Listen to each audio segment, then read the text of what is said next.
શું તમે પણ ઘણી બધી બુક વાંચો છો? પણ કેટલું યાદ રહે છે તમને?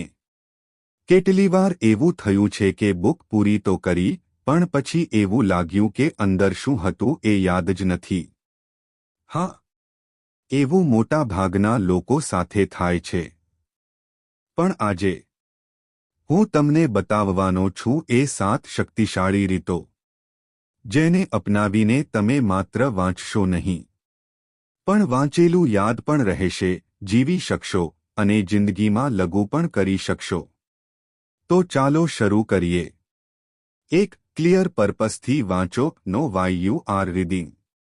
કોઈ પણ બુક હાથમાં લેતા પહેલા તમારું લક્ષ્ય સ્પષ્ટ હોવું જોઈએ. શું તમે એ બુક સેલ્ફ ગ્રોથ માટે વાંચી રહ્યા છો? કે એક્ઝામ ક્લિયરિંગ માટે? કે ફક્ત મનોરંજન માટે? ઉદાહરણ તરીકે, જો તમે એટોમિક હેબિટ્સ વાંચી રહ્યા છો તો તમારી નજીકનું લક્ષ્ય હોઈ શકે છે તમારી બધી આદતો બદલવી. લક્ષ્ય સ્પષ્ટ રહેશે તો તમારું મન જરૂરી બાબતોને ફિલ્ટર કરે છે અને યાદ રાખે છે. 2. Active reading. પૈસિવ નહીં, એક્ટિવ રીડિંગ કરો. પૈસિવ રીડિંગ એટલે હાથમાં બુક લઈને બસ પાનું પલટાવવું. એક્ટિવ રીડિંગ એટલે અંડરલાઇન કરવી, માર્જિન પર લખવું, કરવો.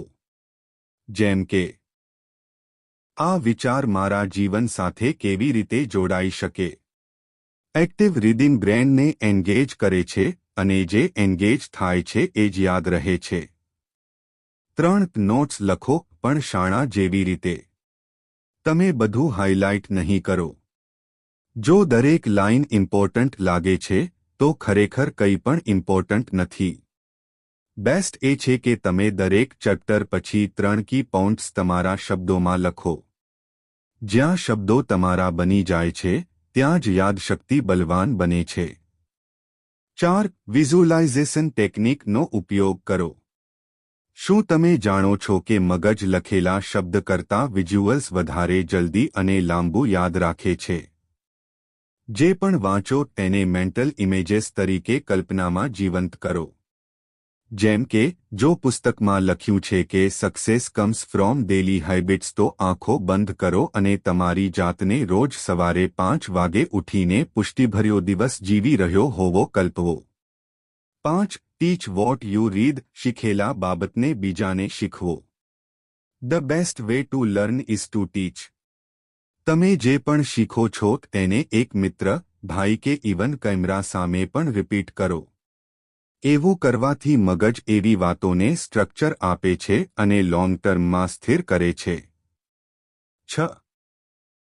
રેપેટિશન. પુનરાવૃત્તિ એ સંસ્કાર બનાવે છે.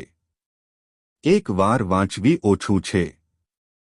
એક સ્ટડી અનુસાર, જો તમે 24 કલાકમાં તેનો પુનરાવલોકન કરો તો તમે લગભગ 80% જાણકારી સાચવી શકો છો. 2 દિવસ પછી ફરી નજર કરી લો. 1 અઠવાડિયા પછી ફરીથી. આવું કરવાથી તમારા મગજમાં નવી ન્યુરોનલ કનેક્શન બને છે એટલે યાદ વધુ મજબૂત થાય છે. 7. One book at a time. એક સાથે 5 નહીં, એક બુક વાંચો પણ આખરે સુધી. એક સાથે 3 થી 4 બુક વાંચશો તો ધ્યાન તૂટશે. શ્રેષ્ઠ રીત એ છે કે એક બુક લો, એને સંપૂર્ણ સમજીને વાંચો, કી ટેકવેસ લો અને પછી બીજી શરૂ કરો. આ તમારું ફોકસ સુધારે છે અને યાદશક્તિને સક્રિય રાખે છે. બુક માત્ર વાંચવા માટે નથી. બુક એ છે જિંદગીની દિશા બદલવા માટે. આજે જે તમે શીખ્યા એને અપનાવો.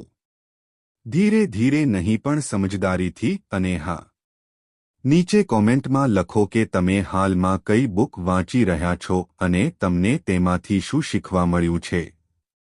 વિડિયો ગમ્યો હોય તો લાઇક કરો, શેર કરો તમારા પુસ્તકાર મિત્રોને. અને આવા જ ડીપ રીલ ગ્રોથ વિડિયોઝ માટે book review with Madhav channel subscribe કરવાનું ભૂલશો નહીં. યાદ રાખો, સાચી રીતે વાંચેલી એક બુક હજારો અવ્યવસ્થિત વિચારો કરતાં શ્રેષ્ઠ છે. Thank you.